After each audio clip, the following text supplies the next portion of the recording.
Martin's dead. Bobby's dead. Jesus is dead. They tried it peacefully. We gonna try something else. What's up, Yahya? How you doing, bro? I'm all right, brother. How you doing? Doing good, man. It's Good, powerful. good. This is a powerful film that you're in. I mean, the character you're playing, you know, co-founded the Black Panther Party, and it's like a big part of where we are today.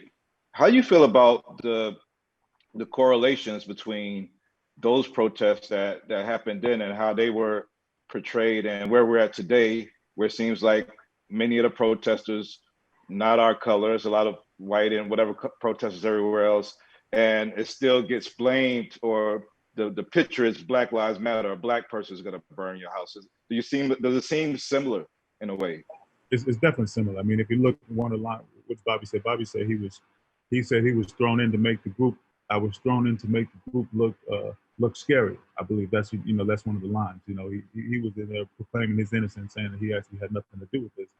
But I think it's easy to vilify.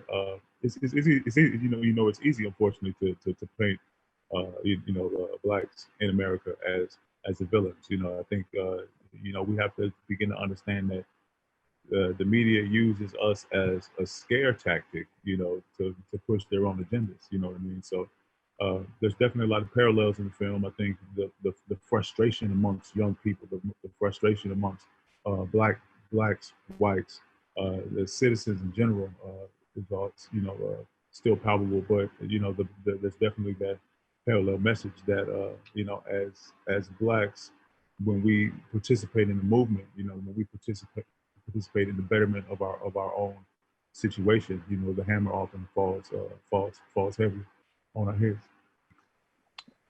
We're coming up on the 25th anniversary of the OJ verdict, and I know you was like 8 or 9 years old back then.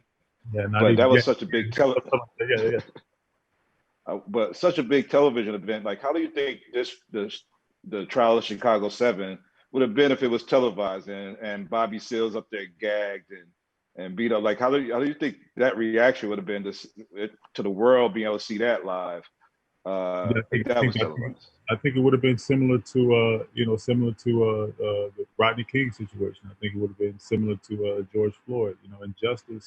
Injustice is injustice, and what happened to Bobby was gross. It was brutal. It was inhumane, and it was gross, brutal, and inhumane even before he was bound and gagged. Just the fact that he was held in conditions that he was held in, without access to legal counsel, and while his constitutional rights as an American citizen, were being denied. I think we have to understand that it's a gross and unusual punishment as well. And so, I would like to believe that the world would have stood up and spoken up for Bobby Seale.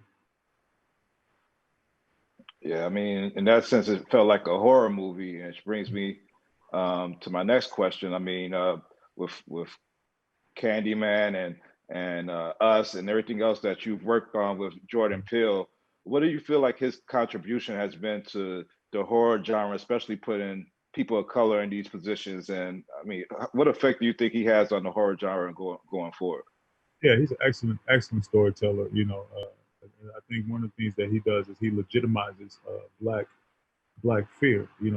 He takes it and he puts it in a structure that allows people to come and to sit down in the theater and to digest our stories of trauma, our stories of terror in film, and digest that with an open mind.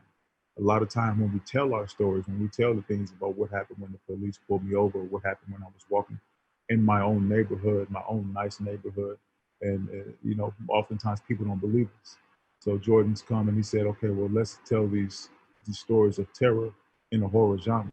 Now people pay money to come sit down and to learn about these stories, So I think that's one of the things that he's done, was just to give us another platform to validate our stories in our Black experiences. But then creatively as well, I think that he's inspired a lot of other artists to use their voice and to lend their talents to step out into that genre and he's opened up a lot of doors and a lot of employment opportunities for black creatives as well. Congratulations on your Emmy nominations. I always love seeing you on screen. I think The Watchmen was the best thing out last year, hands down. So you and Regina King, I'm pulling for y'all this weekend to get that, and keep on doing your thing, man. We'll keep on watching, bro. I'm always a fan. Thank you so much for the support. That means a bunch, brother. You take care. Peace.